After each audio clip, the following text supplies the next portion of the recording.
Хүүхэд хамгааллын хамтарсан баг. Төрийн анхан шатны нэгжүүлэх хороо баг суманд хүүхдийг хүчирхийлэл өртгөөс урьдчилан сэргийлэх, хүчирхийлэл өртсөн үед хамгааллын үйлчилгээ үзүүлэх зорилго бүхий хамтарсан баг ажилдаг. Эцэг их олон нийт хүүхдүүдийн дунд хүчирхийлэл өртсөн тохиолдолд хаана хэнд яаж хандахаа мэдэхгүйгээсээ болж хизээ хэнд хэрхэн хандах тухай ойлголт сул. Мэдээлэл байхгүйгээс шалтгаалan таарч тохирсон үйлчлэгээ тэр бүр авч чаддаггүй.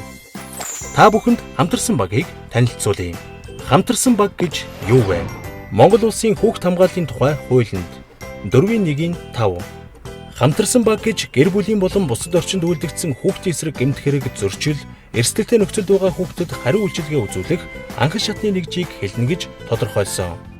Хороо сум багийн түвшинд ажиллаж байгаа хамтарсан багийн бүрэлдэхүүнд засаг дарга, хамтарсан багийн ахлагч, сум хорооны нийгмийн ажилтан, багийн гишүүн, кейс менежер, хорооны хэсгийн байцаагч, өрх багийн эмч, эсвэл эрүүл мэндийн нийгмийн ажилтан, хамран сургах тойргийн сургуулийн нийгмийн ажилтан, шаардлагатай тохиолдолд тухайн хүүхдэд тулгарсан асуудал хэрэгцээ шаардлагаас нь хамааран тусгай мэргэжлийн хүмүүс нэмэгдэж ордог. Жишээлбэл сэтгэл зүйч, өмгөөлөгч, дохионы хэлний орчуулагч гэх мэт хүмүүс орж болно.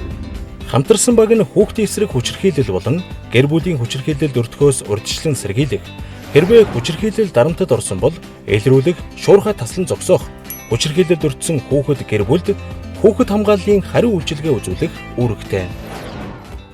Хүүхэд хамгаалал гэж юу вэ?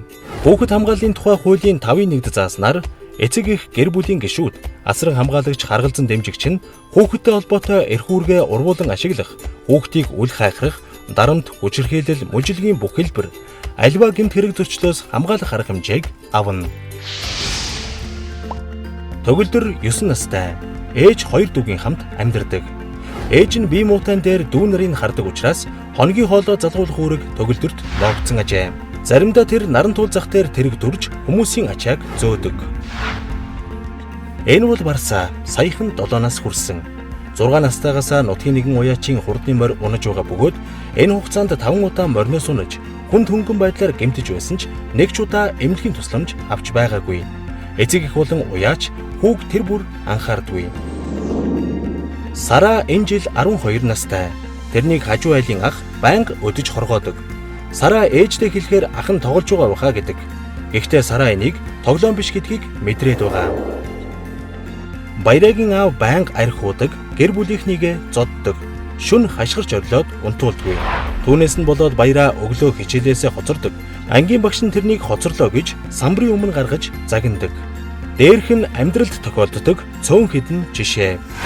Бид хүний эрхийг зөрчиж буй ямарваа нэгэн үйлдэлийн хажуугаар дуугүй өнгөрч болохгүй.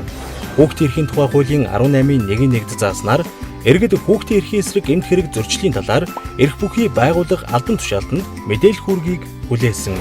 Мэдээлэл авах, үйлчлэх эрх бүхий албан тушаалт нь хамтарсан багийн гишүүд. Тиймээс хэн нэгэнд ямар нэгэн хамгааллын үйлчлэгээ хэрэгтэй бол оршин суугаа газрынхаа хамтарсан багт хандаарай. Нууцлалын асуудлыг яадаг вэ гэж юу? Хамтарсан багийн гишүүд нь танд үйлчилгээ үзүүлж байхдаа үйлчлүүлэгчийн нууцлалыг хадгалах үүргийг хүлээдэг. Чиний асуудлыг мэдэх ёстой хүмүүс нь л мэднэ. Өөр бусад хүнд задлахгүй байх үүргийг тэд хуулиар хүлээнэ.